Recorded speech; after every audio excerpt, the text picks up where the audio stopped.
Assalamualaikum warahmatullahi wabarakatuh. Perkenalkan, nama Ibu Fauzina Sundari, Ibu mahasiswa magang dari YN Bengkulu.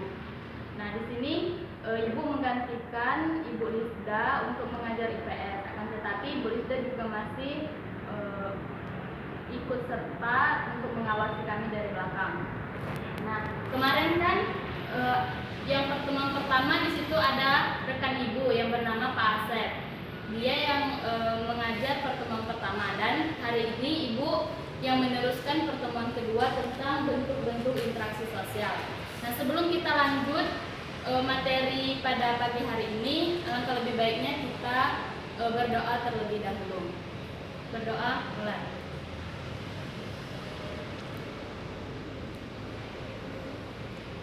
Berdoa selesai. Nah, baiklah, di pertemuan kedua ini kita akan membahas tentang bentuk-bentuk interaksi sosial. Yang kemarin kan kita sudah membahas tentang pengertian interaksi sosial. Nah, di halaman, bisa dibuka buku paketnya di halaman 89, di situ ada bentuk-bentuk interaksi sosial. Nah, Ibu jelaskan dulu ya, di sini bentuk-bentuk interaksi sosial ada dua. Yang pertama ada interaksi sosial asosiatif dan interaksi sosial disosiatif.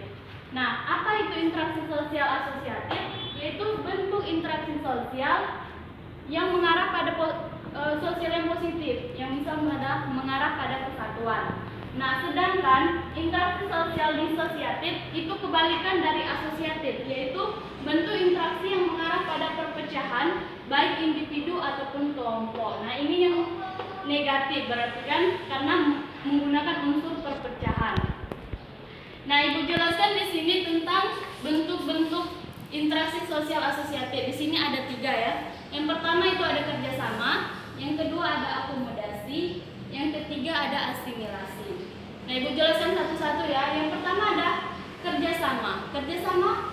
Kerjasama adalah suatu usaha yang dilakukan bersama antara individu atau kelompok untuk tercapainya tujuan bersama. Nah, Ibu contohkan ya, seperti misal dalam masyarakat itu terjadinya gotong royong, itu yang dinamakan kerjasama. Nah, kalau di dalam kelas itu kita kerjasama kerja kelompok, itu juga dinamakan kerjasama. Kita pikir di dalam kelas, itu juga dinamakan kerjasama. Seperti itu ya. Yang kedua yaitu ada akomodasi, yaitu upaya penyelesaian suatu pertikaian atau konflik oleh pihak yang bertikai. Nah, misal di sini anak-anak di dalam kelas ada si A, misal kita sebut namanya Budi, dan si B namanya Dayat. Misalkan mereka berdua ini sedang berkelahi atau berantem masalah yang sepele mungkinnya atau apa. Nah, di sini ada pihak yang berusaha untuk menyelesaikan konflik mereka berdua. Misal, Ibu datang di antara mereka berdua untuk menyelesaikan konflik tersebut. Nah, itu yang dinamakan dengan akomodasi. Yang ketiga ada asimilasi, yaitu cara-cara bersikap atau bertingkah laku dalam menghadapi perbedaan untuk mencapai kesatuan dalam pemikiran dan tindakan. Nah, ini nih seperti kita penyesuaian diri. Ibu contohkan ya, misalkan Ibu datang dari Bengkulu Selatan untuk pindah ke Bengkulu Kota. Jadi kan Ibu agak menyesuaikan bahasa. Nah, itu yang dinamakan dengan asimilasi. Ibu menyesuaikan di mana tempat Ibu. Nah, yang kedua yaitu ada interaksi sosial disosiatif, yaitu bentuk-bentuknya ada 3 juga. Yang pertama ada kompetensi, yang kedua ada kontravensi, yang ketiga atau ada pertentangan atau konflik. Nah, Ibu jelaskan satu-satu ya. Yang kompetensi atau persaingan, yaitu individu atau kelompok yang bersaing mencari keuntungan tanpa menggunakan kekerasan.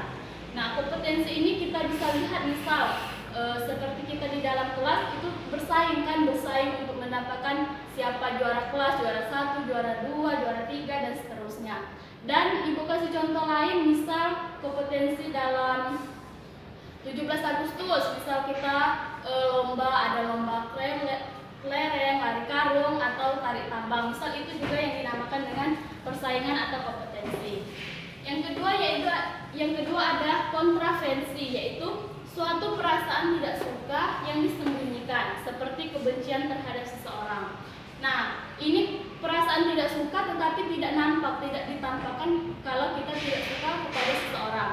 Misal di dalam kelas ada ketua kelas itu menyampaikan sesuatu, tapi ada si pihak lain yang tidak suka dengan pendapat ketua kelas ini tadi. Nah, itu yang dinamakan kontravensi.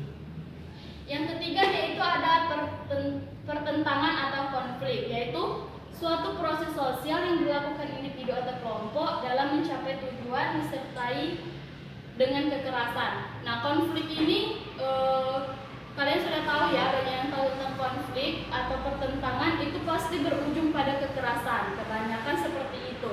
Misal kalian bertengkar dengan teman kalian, itu pasti karena adanya pertentangan, ketidaksesuaian pendapat atau ketidaksesuaian yang kalian inginkan terhadap teman kalian. Mungkin itu ya yang Ibu bisa kasih materi mengenai bentuk-bentuk interaksi sosial. Nah, jika ada yang ingin ditanyakan nanti boleh